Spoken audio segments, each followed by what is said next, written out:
Ngithokoza kakhulu ukucosha ithuba nanakho ukuthi kuqopheke lenqophamlando eyokwenza ukuthi nobani nobani akwazi ukuyicosha njengoba injalo. Igama nguRegina Wakanyawo njengoba ubusushilo, kodwa kwabazali bathi nguReginald Bonginkosi Nyawo.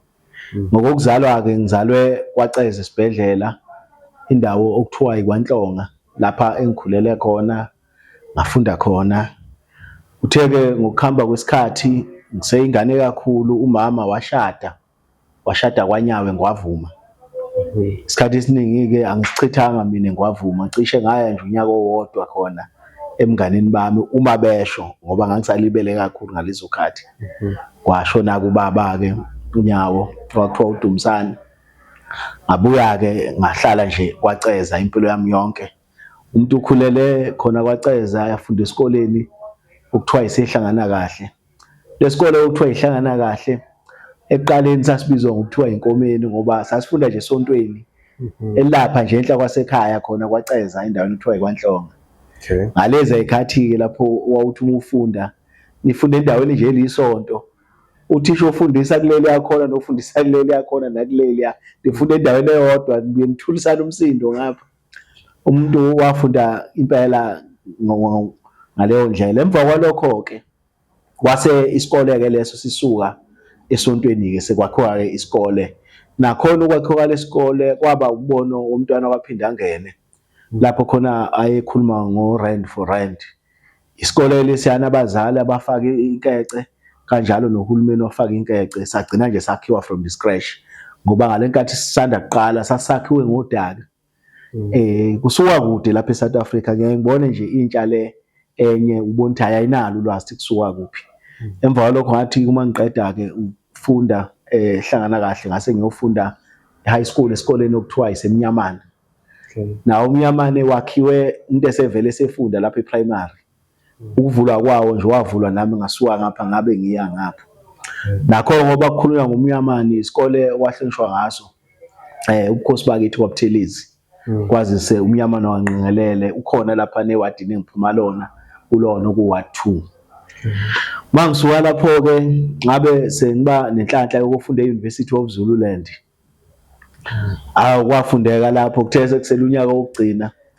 Kwatholakala ukuthi umama uyena wayengisiza wavele washona. Kwaphoqa ekutheni ngibuyeke ngize ekhaya ngibe umuntu ozokwazi ukubheka umndeni ngoba wethu sasibathathu, mina ngiphathi nendawo. Kodwa-ke Sibongo sakwaNyawo imina-ke ngimdala. Mfowethu lo mdala okuthiwa uPhumlane George Madonsela wayengenayo-ke inhlanhla yokufunda. Kwaphoqa ekuthenini sengimendlulile ngaze ngaya e-university nesafunda e-high school. Umuntu wayesehlehla-ke ebuya ezozama amatoho. Ngiqale ukusebenza endaweni yale kwaHeni, inkampani kwakuthiwa uProtocol, lapho khona umuntu wayebeka ujantshi wesitimela. Ngiphume e-university kwaphoqa ekuthenini ngabe ngiyozama into engakwazi ekutheni isiphilise ukuze ekhaya umuntu akwazi ukusurvive. Yezeka umuntu wayesizakala kakhulu-ke ikakhulukazi ngokwasekhaya komama kwaZungu, omalume nawo wonke nje umndeni. Hayi sasiphathene kahle namanje sisaphethene kahle kakhulu isekhaya nje. Okuthe-ke uma ngibuka-ke ngisuka ku-Protocol, emva kwalokho ngaba nenhlanhla. Kwakhona uthisha omkhulu kwakuthiwa uMkhize wayesesikoleni okuthiwa uMhlambansila. Ilapho khona-ke ngokuxhumana nanokwazi ikhono enganginalo lokufundisa nokuxhumana nabantu nayo yonke into, kwabe sekuba khona isikhangiso-ke ngafaka khona ngase ngiba uthisha eMhlambansila. Lapho khona ngangifundisa i-stream sonke sakwa-commerce. Umuntu wayethwele kanzima ngoba ngangifundisa i-EMS, i-Accounting and Business Studies kusukela grade 8 kuze kufika grade 12. Sabambisana kahle nothisha bakhona ngoba i-enrollment yakhona sifika yayingaphansi ka-100. Ngokufika kwethu-ke yayisiba ngaphezulu ko-200 yaze yafika ko-300. Isikole lesiyana ngasilelela kakhulu saseMhlambansila ngoba wakwazi ekuthenini siphume nama-trip emva kweminyaka eminingi singaphumi ama-trip.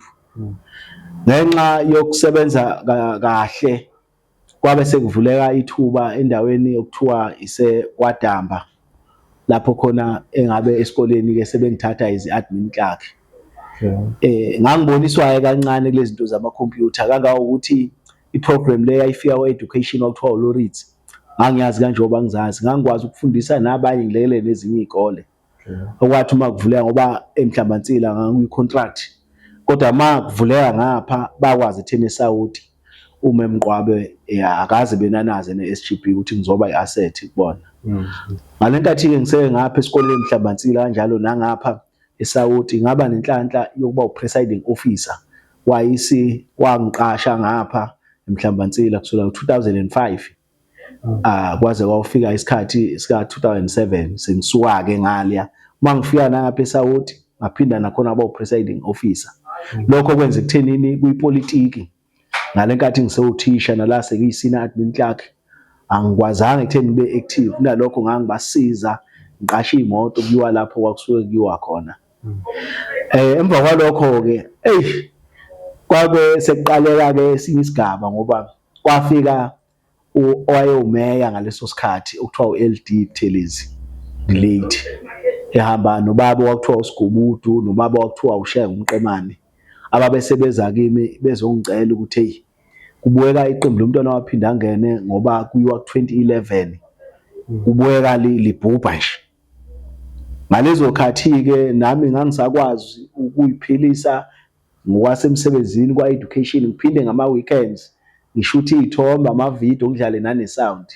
Okwakwenza ekuthenini intsha-ke yayingikhonzile ngoba ngibuye ngidlalise nezemidlalo, ngibeka amajezi nemali mahhala ngaleso sikhathi. Ngaqala kanzima ukuthi ngingayeka umsebenzi kwa-education ngiyi-permanent ngiye kuyipolitiki, into engangingayazi ngaleso sikhathi kodwa ngangiyisapotha ngoba sikhule sifunda ngayo inkatha, ubuntu botho nakho konke lokho. Nakanjani-ke bagcina bengigobile ngo-2011 nangempela-ke umuntu wakwazi ethenini angene abe yikhansela, noma kwakukhona-ke iy'ngqinamba ezazikhona ngoba ngafica kukhona abantu abakade bezama ukukhansela bengaphumeleli. Uma sengifika mina ngiza nenqwaba yentsha ngagcina ngingena-ke ebukhanseleni, ngibe yikhansela-ke kusukela ngo-2011 kuya ku-2021. Ngibe nenhlanhla-ke ngilikhansela kulo 10 years, ngibe nazo ikhundla ey'ningana ngoba ngikwazile ukuba usihlalo we-MPEC, ukwenza i-oversight role ngokamasipala wonkana waseLundi. Ngikwazile ethenini ngibe usihlalo we-portfolio yakwa-Protection Services as imember ye-ESCO. Ngenhlanhla-ke umasipala neqembu lenkatha bakwazile ethenini kusukela ngo-2018 kuya ku-2019 bahamba bayongifundisa phesheya eSweden, lapho khona engangenza khona okwakuyi-course ekhuluma ngayo i-democracy, i-leadership in democracy nabanye kozakwethu. Okuthe uma senza leyo course siyi-group yamakhansela abawu-5 baphinde banginika ithuba lokuthi kube yimina engilida lelo thimba lelo ngaleso sikhathi. Umuntu-ke ukwazile ukuqeqesheka ngey'ndlela ey'ningi. Ngifisa ukusuka-ke lapho ngibuye ngize kulokhu kwepolitiki umuntu asekukho. Ngiqale-ke ukuthi ngingene kwipolitiki ngokuba yikhansela ngo-2011, kwase kuthi uma kungena ku-2012, 2013 ngabona ukuthi zikhona ezinye iy'nqumo ezithi uma zithathwa ngokahulumeni zingayifevi ikakhulukazi ama-policies nane-constitution ye-RFP. Ngagcina-ke ngibuka ukuthi hayi ngeke uma ngilungisa lezi zinto abathi abantu hayi izinto ungayilungisa kahle uma uyingxenye ye-structure.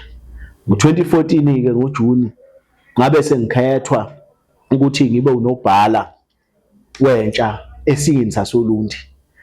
Nangempela kwasebenzeka kahle ngoba ngaleso sikhathi oLundi kwakunama-wards awu-3 ayengaphethwe inkatha ngenxa ye-disaster eyenzeka ngo-2011, oku-ward 15 kube u-ward 19 kanjalo nano-ward 21. Ngenxa yokuthi ngangiphethe intsha, sasebenza kanzima nentsha ngaleso sikhathi, sashintsha lento eyayikade ishiwo ngenkatha Freedom Party ukuthi iqembu labantu abadala. Saqhamuka ne-strategy ezintsha, lokho kwenza ethenini inkatha ngempela yabe isidominathwa i-youth. Emva kwalokho-ke sabe sesicela kulabo ababephethe ukuthi hayi si-ready as i-youth ukuthi singakwazi ukubuyisa u-ward 19 ukuthi ubuye enkatheni. Nebala-ke kwabakhona i-by-election eyaba yinhle nje ngoba ukhansela wayekhona uSithole ngaleso sikhathi wavele wayisulela sakwazi ekutheni siyiwile lo by election yabuya kwi-IFP. Uthe-ke uma sekukhetha ubuholi obusha ngo-2018 besinza Solundi ngabe sengikhetha ukuthi ngibe unobhala uLundi lonke-ke manje hhayi entsheni kodwa kwi-main structure.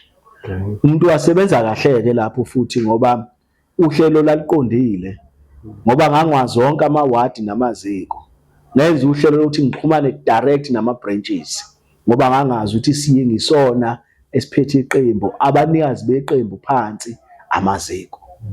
Kwakungenzeki lokhu okuye kwenzeke kwabanye ukuthi gcina kubekwa amakhansela kube yiwona ngathi asemakhulu kunama-branches kodwa mina ngaleso sikhathi umuntu wayenombono oqondile.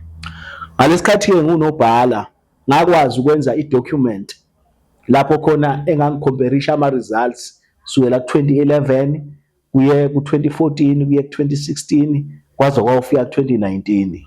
Ngichazela onke amaziko ngiwaqeqesha ukuthi ngokwegraph yenkatha isuke lapha yeza la. Lokho wakwenza ekuthenini umuntu angakhompyuthi nomunye akhompyuthe naye uqobo ukuze enze kangcono kusasa. Kuthe-ke siqeda ngidlula nje okhethweni leli liyazwe lonke nalama province ngo-2019 kwase kuba khona-ke umbono eqenjini lethu lenkathi ukuthi umuntu osuke likhansela kanjalo nalo osuke esesingini leso kufanele kanjani asule ngapha ukuba sesingini. Ngabe sekesula-ke emva konyaka owodwa nje nginobhala wesiyeni ngabashiya nayo i-document eyayisho yonke into i-analysis eyayikwazi ngisho uku-analyze ukuthi ama-opportunities enkathi akuphi ama-threats nakho konke lokhu nge-SWOT analysis. Angabe ngisakwazi ukuthi ngiqhubeke nalowo msebenzi weqembu kwaphoqa ekuthenini ngifocuse ngapha ekukhanseleni.